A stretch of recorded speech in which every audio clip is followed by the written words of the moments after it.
We still have to do forensic examination on the gadgets of the shooter. Hindi pa natin alam with certainty, but it is with great degree of confidence that he was influenced by the game of Roblox again, because of the manner of which we did it. Roblox in itself is not a dangerous game. It is the chat. It is the chat group that is beside it. Doon nagkakaroon ng buyuan. Doon nagkakaroon ng radicalization.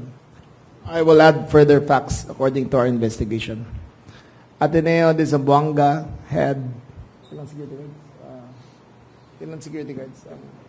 25 security guards employed. 15 were on duty that morning. 10 were on duty that night. Yung kotse po ay, yung sistema po sa Ateneo ay basta sa gate ka pumapasok ng pedestrian, ay titignan yung bagbong. Yung bata po ay sumakay sa kotse ng kanyang ama at hinatid siya at hindi na po kinakapkap at hindi titignan, basta sumakay sa kotse. Yung bata po ay dumiretso, bumaba sa basement at tuloy-tuloy umakyat. Nakita rin po na ang bata po ay nag-live stream to a website called, ano website? watchpeopledie.com. So, it gives us a scenario na sa kanyang intent ay mapakita sa mundo ang kanyang ginagawa. Furthermore, ang version na ginagamit niya o yung pamamaraan na ginagamit niya ay parang video game.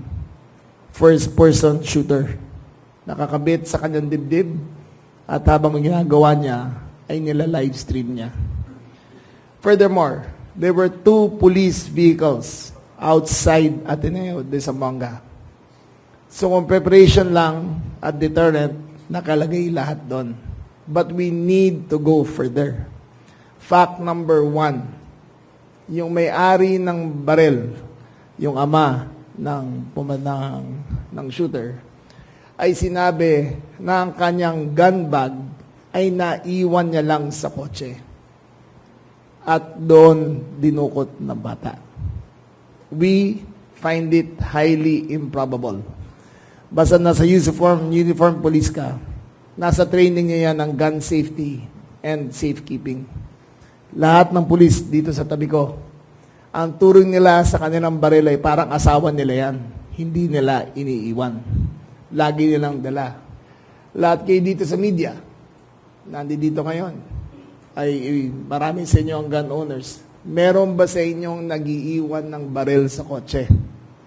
We find that highly improbable. We still have to do forensic examination on the gadgets of the shooter. Hindi pa natin alam with certainty, but it is with great degree of confidence that he was influenced by the game of Roblox again, because of the manner of which we did it. Roblox in itself is not a dangerous game. It is the chat. It is the chat group that is beside it. Doon nagkakaroon ng buyuan. Doon nagkakaroon ng radicalization.